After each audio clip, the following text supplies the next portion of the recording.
Himas Trejas ang isang suspect matapos mahulihan ng baril at 68,000 na halaga ng hinihinalang shabu sa isinagawang buy-bust operation ng Cebu City PNP sa sitio Lahing-Lahing 2, Barangay Mabolo, Cebu City nito lamang Setyembre 1 ng taong kasalukuyan.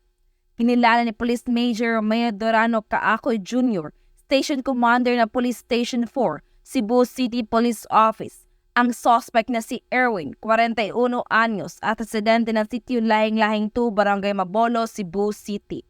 Ayon sa ulat ng pulisya, banda alas 12 na madaling araw ng ikinasa ng kapulisan ang nasabing buy-bust operation na nagresulta sa pagka-aresto ng suspect at pagkasabat ng 2 pakete ng hinihinalang shabu na may timbang na 10 gramo at standard drug price na 68,000 pesos, isang unit ng .38 caliber Smith at 3 live ammunition ng caliber .38.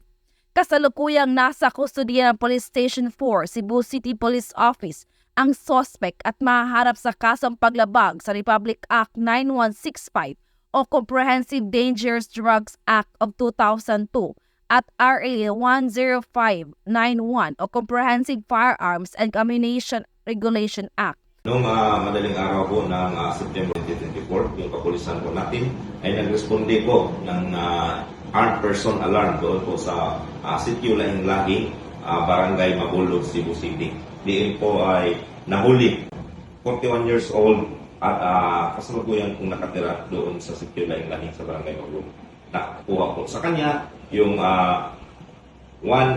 unit caliber 38 Smith & Wesson snub-nose revolver without serial number at saka may nakuha pong 10 gramo na droga.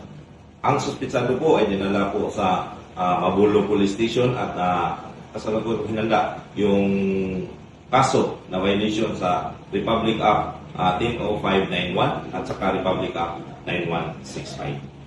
Ang kapulisan ng Cebu City ay patuloy sa pagpapaigting ng kanilang kampanya kontra iligal na droga at anumang uri ng kriminalidad. Ito ay alinsunod sa isa sa pangunahing prioridad ng pamahalaan na labanan ng anumang uri ng kriminalidad upang magkaroon ng kaayusan at kapayapaan tungo sa bagong Pilipinas. Mula dito sa Central Visayas, ako ang iyong PNN correspondent, Patrolwoman Annalyn N. Canoog, alagad ng batas, tagataguyod ng Balitang Pulis.